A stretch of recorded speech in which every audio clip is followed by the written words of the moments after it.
Jadi ini bukan Jokowi. Itu bukan Jokowi. 99,9%. Saya berani pastikan foto di ijazah itu adalah miliknya Dumantno Budi Utomo, sepupunya Jokowi. Jadi bukan Jokowi. Kalau palsu kenapa? Kalau asli kenapa? Kalau palsu mau apa? Kalau asli mau ngapain lagi? Ya kalau memang itu palsu misalnya, menurut Roy Suryo. Terus mau ngapain?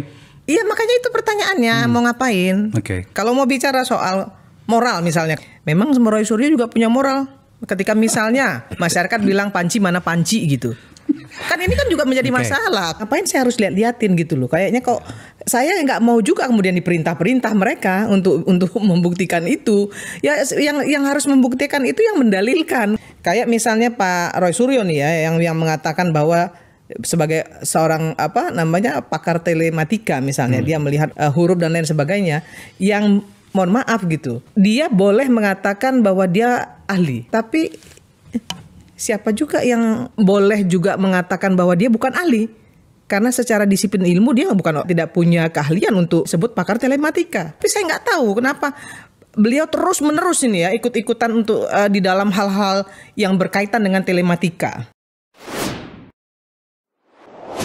Ketika itu gambar Pak Jokowi saya masukkan, saya sandingkan dengan foto Mr. X ini, jawabannya apa? Match atau tidak match. Jadi ini bukan Jokowi. Itu bukan Jokowi. 99,9%. Saya berani pastikan foto di ijazah itu adalah miliknya Dumantno Budi Utomo, sepupunya Jokowi. Jadi bukan Jokowi. Dan itu sudah saya pastikan kalau itu palsu, tagar adili Jokowi, tagar makzulkan Fufafa. Forum ini tidak lagi mau terjebak pada apakah itu palsu atau tidak. Sebab banyak pertimbangannya sih Kakak Irma. Pertanyaan seperti misalnya, kalau palsu kenapa? Kalau asli kenapa? Kalau palsu mau apa? Kalau asli mau ngapain lagi? Gitu kan gitu ya. Satu-satunya yang saya bisa katakan adalah tampaknya, ini bacaan saya, bahwa ini adalah kristalisasi dari rasa marah sebagian orang kepada Pak Jokowi pada banyak peristiwa politik semenjak dia jadi presiden, dan kemudian ada pintu masuknya. Pintu masuknya ya ini. Kakak Irma, coba jelaskan sama kita itu. Iya, menurut saya basi loh ya. Masalah ini udah basi, Bar. KPU, Bawaslu, mulai dari ketika beliau mencalonkan diri sebagai wali kota, kemudian gubernur, sampai ke presiden sudah menyampaikan bahwa mereka sudah melakukan verifikasi. Itu yang pertama. Yang kedua, selama 9 tahun PDIP juga, saya juga kan, Akbar juga sama-sama kita kan di TKN ya. Itu semuanya satu suara menyatakan bahwa ijazahnya asli.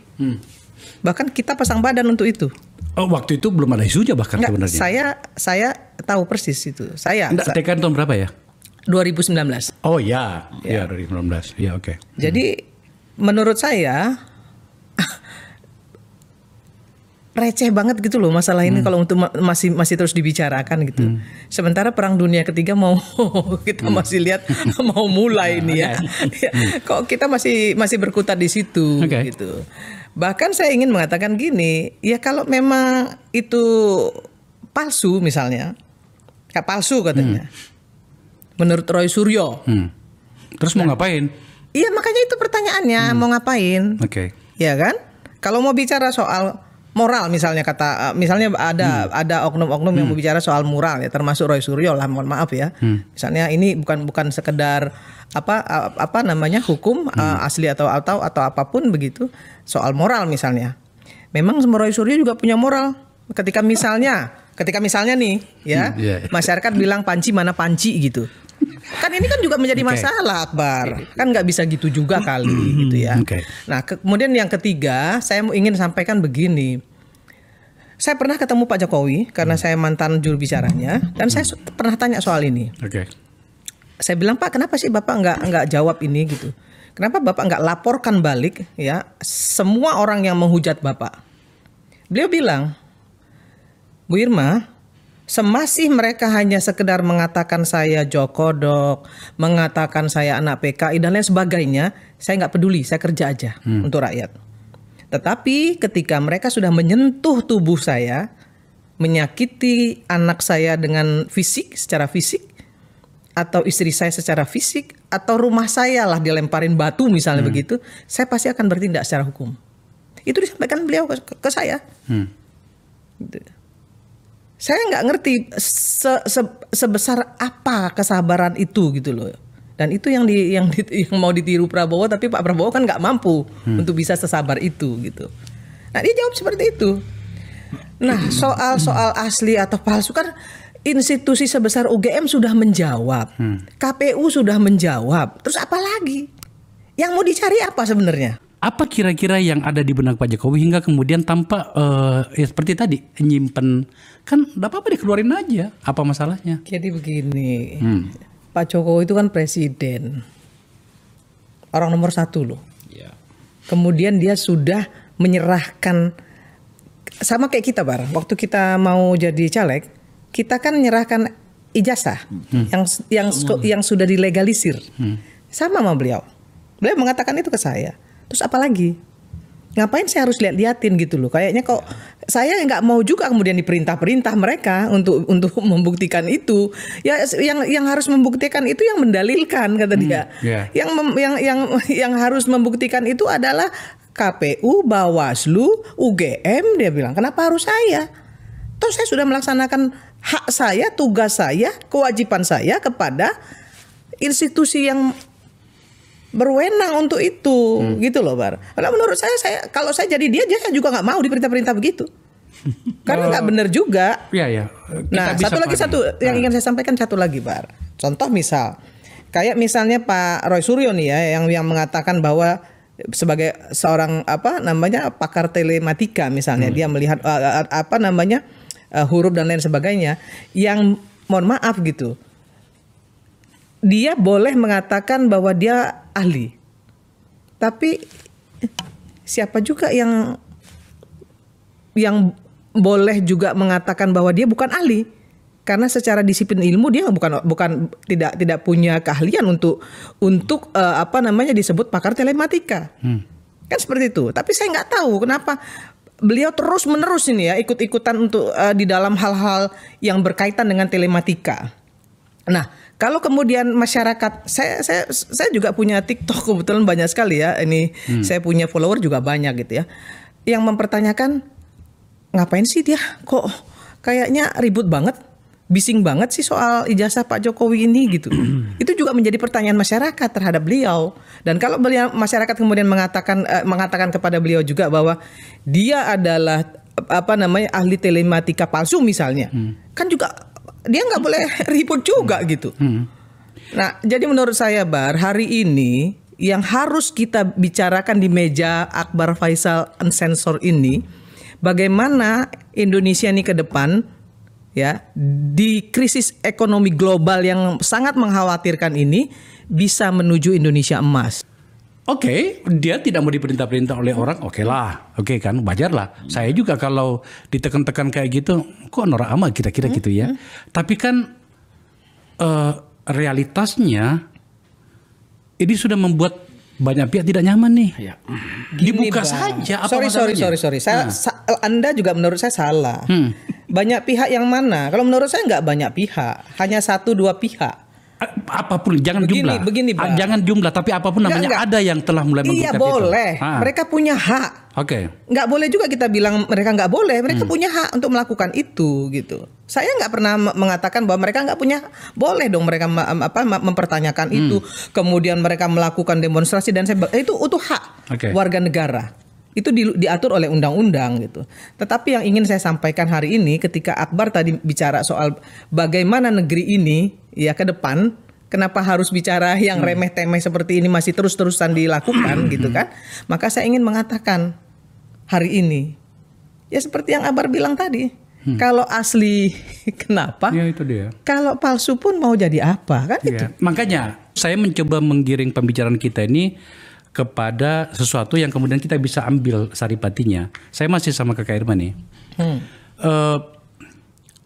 Seperti pada bagian sebelumnya tadi saya katakan, ini tampaknya adalah gambaran penyikapan alam bawah sadar sebagian kelompok masyarakat kita, berapapun jumlahnya, bahwa mereka marah sama Pak Jokowi pada periode pemerintahannya. Betul. Dan kemudian dia melihat ini ada pintu yang mampu mereka suarakan. Ada pintu yang mampu mereka suarakan.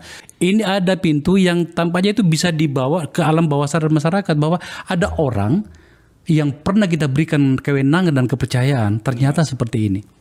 Itu yang saya maksud. Oh, ini ternyata mungkin gambaran dari kemarahan itu. Soal apakah relevan atau tidak, kita bicarakan. Kalau begitu seperti apa Kak Irma? Ya menurut saya kalau kita bicara rakyat ya, rakyat Indonesia ini kan hampir 300 juta. Kalau misalnya yang mempertanyakan itu hanya 1-2%, menurut saya relevan nggak sih untuk diperdebatkan? Sementara yang lain percaya bahwa ijazah itu asli misalnya seperti itu. Nah, kan, untuk apa juga kita bicara itu? Tapi saya juga ingin mengatakan bahwa masyarakat punya hak. Yang sekarang ini demo, yang sekarang ini menuntut juga silakan saja. Toh mereka juga punya hak. Pak Jokowi juga punya hak jawab. Saya pernah tanya begini, Bar. Terus terang saya pernah kira-kira 2 bulan lalu lah ya, saya ketemu sama Pak Jokowi. Karena saya mampir ke Solo, ketika itu saya lagi ada acara di Solo. Saya pengen lihat karena ada orang yang mengatakan bahwa seolah-olah yang datang ke sana itu kan seperti didramatisir. Ya, seolah-olah di apa namanya ada penggiringan gitu ya, di setting gitu. Saya pengen lihat, Bar. Saya diam-diam pertamanya datang, saya lihat. Ternyata enggak. Memang saya ngobrol dengan mereka itu. Yang datang ke sana ya? Iya. Datang ke sana saya ngobrol. Ada yang dari Sulawesi, ada yang dari apa namanya dari Kalimantan, ada yang dari bahkan ada yang dari Madiun, dari segala macam. Gitu. Mau datang mau foto. Nah, kemudian saya mampir karena saya udah sampai di sana, saya ngomong sama sama apa nama asistennya, saya boleh nggak kira-kira ya ketemu Pak Jokowi gitu. Nah, kemudian saya tunggu, ternyata boleh. Gitu. Oh, Mbak Irma, silakan Mbak. Ini Bapak mumpung ada waktu, saya datang. Nah, saya juga tanya juga soal Gibran loh.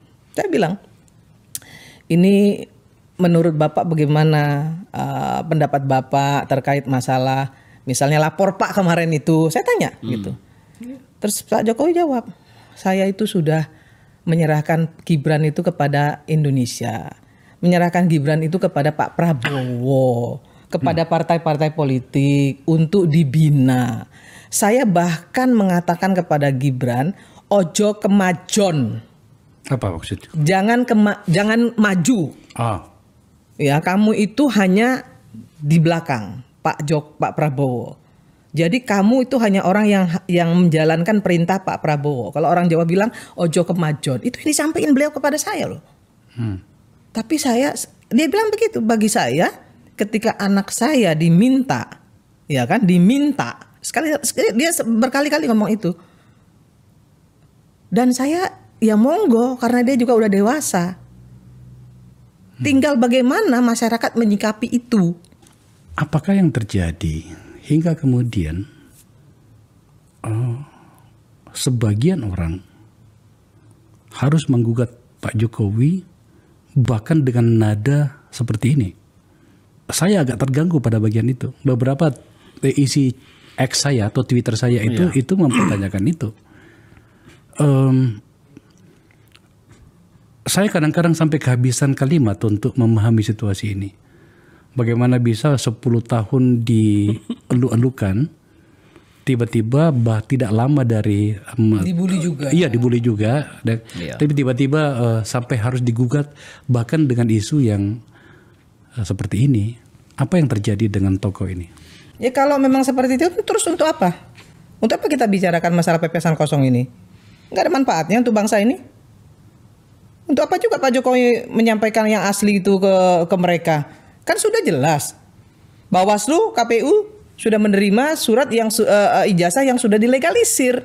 Itu berkekuatan hukum tetap loh. Kan Anda semua orang-orang hukum, tahu dong harusnya. Kalau saya jadi Pak Jokowi, saya juga nggak mau. Dan kalau mereka masih tetap misalnya kemudian mengarahkan kepada Gibran, namanya politik, Bar. Menurut saya nggak ada masalah. Ya silakan aja. Peristiwa politik kan nggak pernah berhenti di satu titik. Iya. Gini Iya kan? Gini Kak Irma. Apalagi, mohon maaf. Ini kan sampai ada yang bilang Pak Prabowo mungkin karena sudah tua, ya kan, tinggal 3 tahun lagi usianya, nauzubillah min zalik gitu ya. Ini kan yang begini-begini juga sebenarnya nggak boleh, nggak juga bagus untuk disampaikan gitu. Nanti kita ke situ. Kita Ini masih kan sini dulu. enggak Bar. Saya terus terang Bar, saya terganggu Bar dengan yang begini-begini. Makanya kita sampaikan, bicarakan Kakak Irma. Iya, maka saya sampaikan kepada kita semua, nggak apa-apa mereka menggugat, silakan. Nah sekarang kan Pak Jokowi juga sudah melakukan langkah hukum. Ya sudah selesai. Kenapa sih kita harus memaksa apa Jokowi untuk menerima, untuk menanggapi? Itu yang saya maksud tadi. Kenapa? Nggak perlu juga kalau menurut saya. Gini Karma, coba. Nggak juga loh ya. Gini, maksud saya gini, itu tadi mengatakan receh, bisa lah kita gunakan seperti itu. Tapi pada posisi Pak Jokowi tidak sesederhana itu. Dia seorang tokoh, 10 tahun jadi presiden, nggak gampang itu. Kalau menurut saya pribadi ya, saya bilang sederhana. Ini bukan suatu hal besar. Tidak menyebabkan sendi-sendi ekonomi bangsa ini runtuh, Iya, ya kan? benar. Tidak menyebabkan moralitas bangsa ini menjadi hancur karena itu. Iya benar. Apa masalahnya? Setuju itu. Dan ketika misalnya mereka pun melakukan demonstrasi, kemudian terus-menerus misalnya ingin berhadapan-hadapan dengan Pak Jokowi, itu hak mereka juga. Dan kita harus menghargai itu karena mereka juga punya hak konstitusi di negara ini. Oke. Kenapa sampai ini tidak sederhana? Dan itu ada dampaknya bagi orang lain. Kalau kemudian ternyata dinyatakan bahwa ini adalah asli, efeknya besar kan bagi dia. Dan itu pasti efek politiknya kepada keluarganya, dalam hal ini Gibran. Betul. Maka pada titik itu maka tidak menjadi sederhana. Ada publik di dalamnya. Menurut saya ada banyak yang mungkin tersakiti ketika beliau menjadi presiden selama 2 periode. Saya setuju Bar. Dan kalau mereka kemudian melakukan balas dendam dan lain segala macam, manusia mana sih yang nggak punya perasaan seperti itu? Saya juga bisa memahami itu, ya toh. Dan kita nggak bisa juga melarang itu. Saya ini tokoh buruh yang tahu persis bahwa demonstrasi itu dilindungi oleh undang-undang dan boleh. Demokrasi di kita kan juga masih belum sempurna. Karena demokrasi kita kan tidak menafikan hukum dan keadilan. Betul. Ya kan? Nah, itu yang selalu saya gugat gitu. Maka kemudian saya bilang kalau soal ini memang mau diteruskan, ada baiknya memang Pak Jokowi melakukan ini menjawab ini dengan langkah hukum. Dan sudah dilakukan sekarang. Ya sudah. Oke. Selesai.